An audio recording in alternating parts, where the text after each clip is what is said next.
Bonjour à tous, pour cette nouvelle saison, Foot Mercato vous propose deux nouveaux rendez-vous dans le week-end, une revue de presse le samedi et une seconde le dimanche.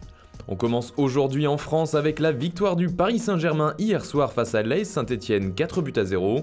Les Parisiens ont dominé les Verts sans grande difficulté et ce malgré les absences de Neymar et de Kylian Mbappé. Un bon moyen pour les joueurs du PSG de prendre de la confiance avant d'affronter Liverpool en Ligue des Champions comme l'explique l'équipe. En championnat, ça fait 5 victoires de suite pour Paris et c'est seulement la deuxième fois de l'histoire du club que le PSG débute aussi bien la Ligue 1. La dernière fois, c'était tout simplement la saison dernière. Le match contre Saint-Etienne était aussi l'occasion pour Marco Verratti de faire son grand retour. Le petit hibou reprend son envol, titre le Parisien, pour qui le milieu italien a été particulièrement précieux pour le PSG.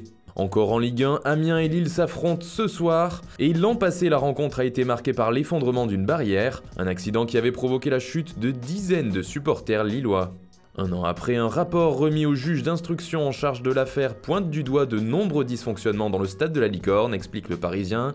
Des anomalies comme par exemple des problèmes de fixation et de soudure de barrières. En clair, selon l'expert en charge de ce rapport, l'entreprise qui a réalisé ces travaux n'avait pas les compétences nécessaires pour les faire. Et pour le courrier Picard, ce match c'est bien plus qu'un derby. Toujours en France, mais du côté de Marseille cette fois, Luis Gustavo entame sa deuxième saison sous les couleurs de l'OM, et l'international brésilien semble y prendre beaucoup de plaisir, peut-on lire dans les colonnes de La Provence. Gustavo s'est livré au journal local dans une interview exclusive. Il explique notamment être ébahi par sa popularité à Marseille. Cette passion c'est irréel, déclare-t-il, en rajoutant que pour lui, Marseille c'est le Brésil. En Espagne, la rencontre de Liga qui doit se jouer aux États-Unis continue de faire couler beaucoup d'encre.